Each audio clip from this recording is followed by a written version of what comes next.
So, as you know, um, I recontinued the test.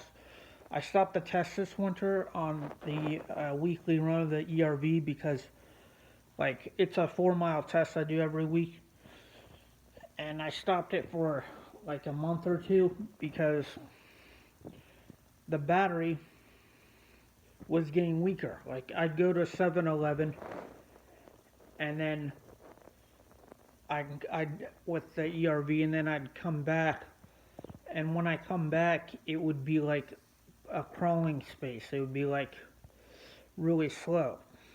It would go up hills, it would still climb, but it would climb at a ridiculously slow speed. So I began to think why it suddenly changes like that.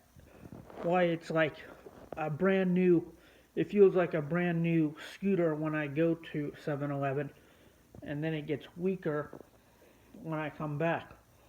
And then I thought about it, and I thought about how the surge circuit works. And a few years ago, when I got the battery, I got into an accident with the battery. One of the cords slid under the main terminal and burnt the battery up. So the primary battery is going to read a weak voltage signal. It's going to read something like 1230 because but because it got weaker, I got curious. Well, the 12-volt battery is dying, basically. So I'm gonna do the next test is gonna be very important because what the surge circuit's doing is it's getting a point 0.8. I believe it's like 0.85 volts. A 1,000 kilowatt motor produces naturally. It produces like 0.85 volts at 0.25 amps, and then I take that voltage and I increase it to 100 turn 100 volt coil. So I increase it to 100 volts to split it off, so that 36 by 24 by 12. So if you do the math, that's you add 36, 24, and then 12, and uh,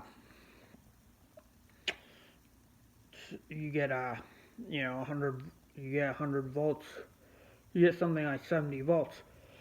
But what we're doing is we're increasing the electric motor's 0.85 volts to 36 volts. So you gotta add 36 to uh, 236 plus 24 plus 12, and then you add 36. That's about 100 volts. So we're increasing the voltage. We're adding like 36 out of nowhere. So that 36 volts has to power the 24 volts. So the electric engine has to increase energy to power that 24 volts, which then powers the 12 volts. It's a three-phase process. And the problem I have is that my 12 volt is definitely solidified. It's definitely sulfated or something. So I gotta replace the 12 volt. Or I just thought of it. This is another way because it's an ERV.